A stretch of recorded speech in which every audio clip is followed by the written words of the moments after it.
আসসালামু আলাইকুম, কেমন আছেন সবাই? আমাদের গ্রাম অঞ্চলের মানুষরা এই খাবারটা এত বেশি পছন্দ করে। খুবই সাধারণ একটা খাবার, কিন্তু শহরে তেমন একটা দেখা যায় না। এখানে আমি নিয়েছি কিছু শাপলা ফুল। প্রথমেই আমি ছোট ছোট করে কেটে নিয়েছি পরিষ্কার করার সুবিধার জন্য। এই বৃষ্টির সিজনে গ্রামে প্রতিটা বাড়িতেই কম বেশি শাপলা পাওয়া যায়। অনেকেই তো অনেকভাবে শাপলা রান্না করে খেয়েছেন, কিন্তু এইভাবে কি কখনো রান্না করেছেন? সামান্য হলুদ আর লবণ দিয়ে কিছু সময়ের জন্য শাপলাগুলো সেদ্ধ করে নিতে হবে। অনেকেই আছে শাপলা পরিষ্কার করে সরাসরি রান্না করে ফেলে, এটা কিন্তু একদমই ভালো লাগে না। একদিকে শাপলা সেদ্ধ করে নিচ্ছে, অন্যদিকে মশলা কষিয়ে নিব। তবে খেয়াল রাখতে হবে যেন বেশি সেদ্ধ না হয়ে যায়। এই রান্নাটা নারকেল চিংড়ি মাছ দিয়ে বেশি মজা হয়, তাই নারকেলগুলো ফ্রিজ থেকে বের করে আমি চিংড়ি মাছগুলো পরিষ্কার করে নিচ্ছিলাম। এবার মশলাগুলো ভালোভাবে কষিয়ে নিতে হবে। আর শাপলার মধ্য থেকে কত ময়লা বের হয়েছে দেখেন। আর এখানে আমি পরিমাণ মতো নারকেল বাটা ব্যবহার করেছি, আপনারা চাইলে একটু কম বেশি করেও দিতে পারেন। শাপলার মধ্যে যে ময়লা পানিগুলো ছিল সেগুলো আমি সুন্দর করে বের করে নিয়েছি, আর এখানে মশলার মধ্যে দিয়ে দিলাম।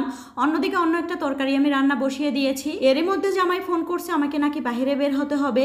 রান্নার মধ্যে একদমই আমার অন্য কোনো কিছুই ভালো লাগে না। এখানে চিংড়ি মাছ আর ভাটা মাছ রান্না করে নিব। আর ভাটা মাছগুলো আগেই আমি ফ্রিজ থেকে বের করে রেখেছিলাম, কিন্তু একদমই আমার মনে ছিল না কি আর করবো, অনেকটা নরম হয়ে গেছে মনে হচ্ছে। একবার ভেবেছিলাম রান্না শেষ করে তারপর যাব, কিন্তু জামাই বারবার ফোন করেছিল, যার কারণে এখনই বের হতে হচ্ছে। বাইরে বের হতে না হতেই বৃষ্টি শুরু হয়ে গেছে। আর এই বৃষ্টির মধ্যে আপনাদের ভাইয়া বলতেছিল আম কাঁঠাল কেনার জন্য, কিন্তু আমার একদমই পছন্দ হচ্ছিল না, যার কারণে আমি আবার বাসায় চলে আসছি আমার কাজ শেষ করে।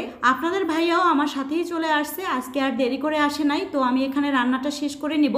আর এই শাপলাগুলো একটু ঝোল ঝোল রান্না করলেই বেশি মজা হয়।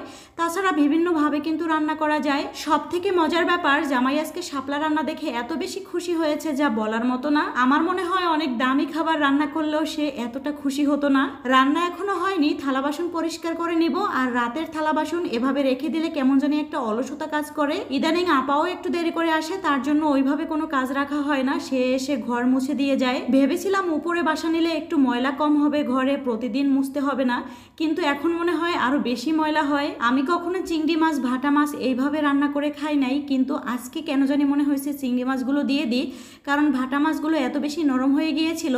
আমার কাছে মনে হচ্ছিল চিংড়ি মাছগুলো না দিলে ভাটা মাছ হয়তো খাওয়াই যাবে না। তবে সত্যি কথা বলতে অনেক অনেক মজা হয়েছিল। এতটা নরম হয়ে গেছে, কিন্তু রান্না করার পর মোটেও গন্ধ আসেনি। আমি একটু ভয়ে ভয়ে ছিলাম, যার কারণে একেবারে ভাজি করে ফেলছি, মোটেও ঝোল ছিল না। জামাই যেদিন বাসায় থাকে আমি তো সকাল সকালে রান্না করি, কিন্তু আজকে একটা কাজ শেষ করে সে আমার সাথেই চলে আসছে, যার কারণে আজকে আর সেই সকাল সকাল রান্না করা হয়নি। এমনিতেও একটু দেরি হয়ে গিয়েছিল, একটু বেশি করে চিংড়ি মাছ বের করেছিলাম, তো কিছুটা থেকে গিয়েছে। এগুলো একটু পরিষ্কার করে লবণ মেখে তারপর আমি ফ্রিজে রেখে দেব। কোন কোন আপুদের অঞ্চলে শাপলাগুলো কিভাবে রান্না করা হয় অবশ্যই জানাবেন।